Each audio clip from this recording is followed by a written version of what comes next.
na naman. Kakaroon na naman tayo ng video. At nagbabalik na naman tayo mga ka-Chester. So, ayun. Medyo tagal tayo din nag-upload. Ngayon, ituturo ko sa inyo kung paano mag-download ng Puppy Playtime Chapter 4 Early Access. So, fan-made lang po siya pero sabi ko, napakaganda po. So, tara na.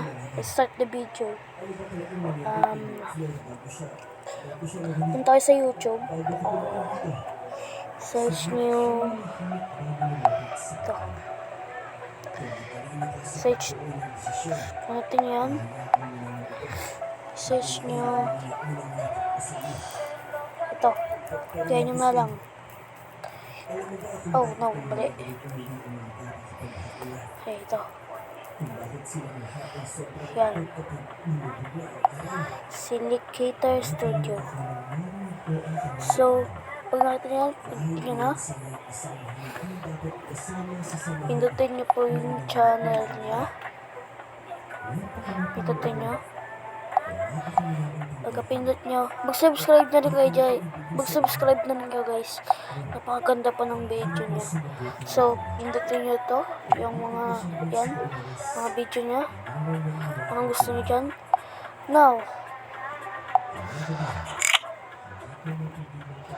punta kayo dito.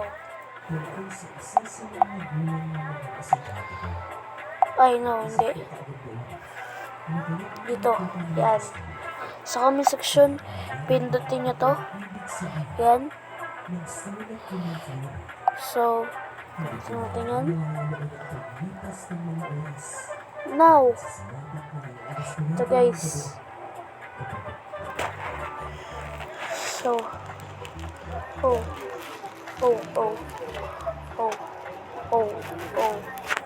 wait, ito, yan.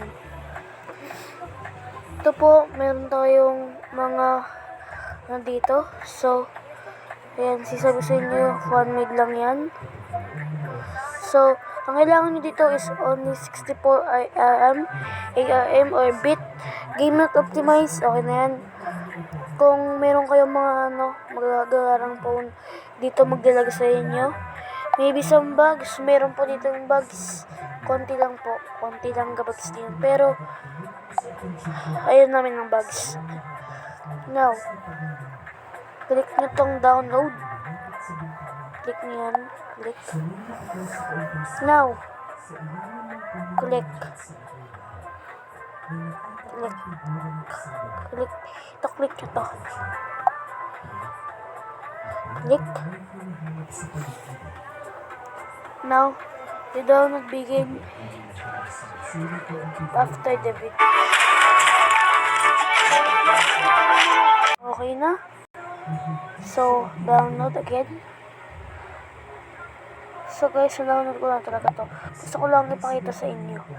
So yan. Pagka-download nyo, i-click nyo yun syempre at download nyo. At ito.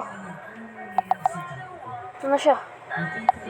Puppy Playtime Chapter 4.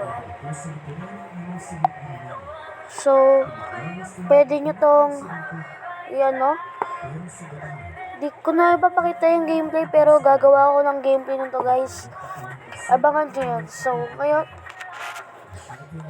dito na magtatapos tong video to. Sana magustuhan nyo.